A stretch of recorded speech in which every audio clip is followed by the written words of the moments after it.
Hello, everyone. My name is Joseph Suglia, and I will be reading for your benefit Table 22 of my novel Table 41. The novel Table 41 is divided into 41 chapters, or as I call them, tables. One more thing before I begin my reading.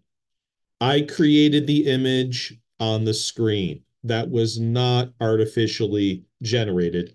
Let me let me begin reading table 22. Table 22. The cafe is teeming with rabbit. There are rabbit everywhere in the cafe. Rabbit nibbling on the scones and the crepes in the display case, rabbit collecting napkins, gripping menus in their little pink mouths, carrying sugar shakers on their humped backs, grasping spoons with their tiny mouths, gathering provisions and bearing them to their warren. Wandering coyotes and maundering lynx, would slay any rabbit that exposed themselves to predation. The peaceful rabbit retreat to their warm hive. Look at the rabbit, happily hopping lagomorphs, hopping and bounding, streaks of white. You see the white undersides of their tails as they streak over the cash register and over the counter and dive into the kitchen. Lagomorph means having the form of a rabbit. Letting out high-pitched squeals, the rabbit arc through space, a leash of urine-squirting rabbit away from the slinky lynx. The rabbit flee from the lynx and the coyotes and the great horned owls. They ensconce themselves in their warren in the kitchen, the snowy rabbit and the pikas, friendly friends. Pikas are egg-shaped micro-rabbit, squeaking and sneaking egg-shaped micro-rabbit balls.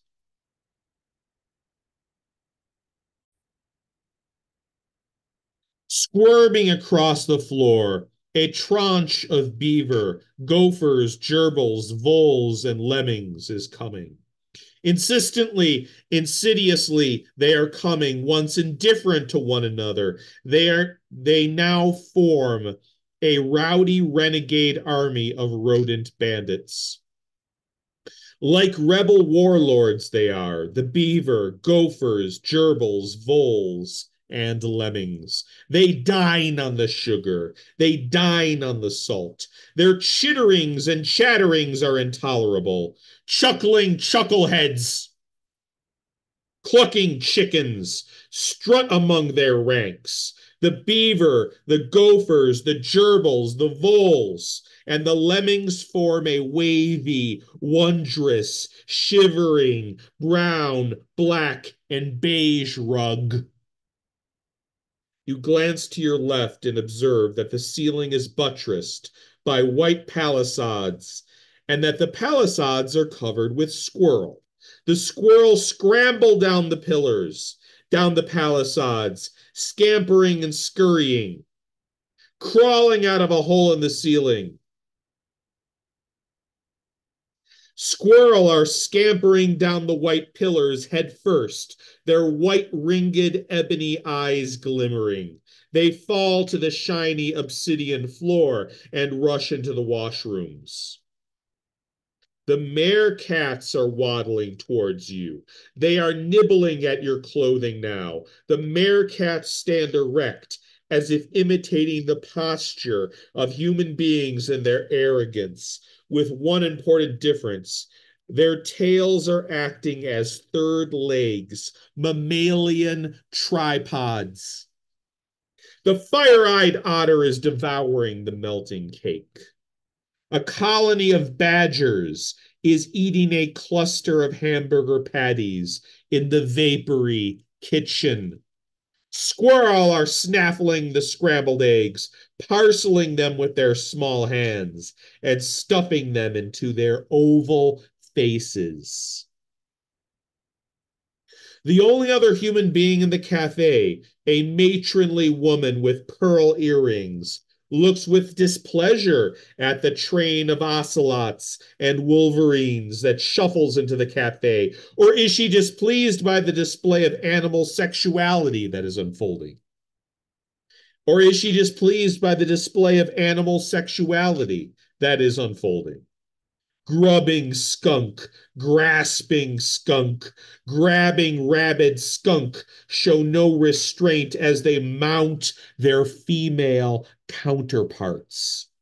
Striped Lotharios bedding their mistresses, and then they promptly vanish beneath the building to their burrow, to their underground home. You step out of the cafe. A car passes you rattlingly, cutting a swath through the, excuse me, a car passes you rattlingly, cutting a swath through the sea of voles, hamsters, and hedgehogs. You nod at the car as it speeds away. A honk comes in response. You walk further down the mammal-smothered street. The matron is stomping noisily down the street in search of a cat or a husband. You see a warren of rabbit coming down the street. No, you see a warren of rabbit coming across the street. The rabbit are screaming a whistling, the rabbit are screaming a whistling collective scream, a scream such as you have never before heard. Look at the man with shoulder-length hair. He is speaking to the rabbit, but he is not speaking with the rabbit. He imagines stupidly that he is the chosen channeler of the Lapine language. Now he grows bored with the rabbit and snatches at and up the dollar bills that circle and circulate in the air. A young boy is standing with his back towards you.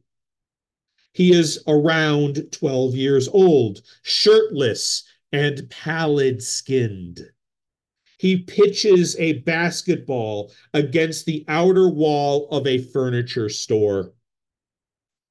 The ball bounces back into his hands.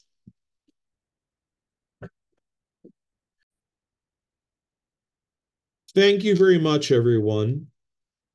Again, my name is Joseph Suglia, Suglia, and that was a chapter from my novel, Table 41. Specifically, that was Table 22 of my novel, Table 41. I strongly encourage you to read the book. You may find copies of the book on Amazon. You may find a Kindle version there. You may also find a multiplicity of concrete physical copies of the book. Again, I strongly recommend that you read the book, but if you don't like to read books, and not everyone does, and I understand that, and that's fine. I would ask you at least to listen to the entire video series in which I read my novel, Table 41, from the beginning to the ending, from Table 1 unto Table 41. So, at the very least, I hope you will be able to listen to my recitation of the novel. Thank you, everyone. This is Joseph Suglia signing out and signing off. Thank you.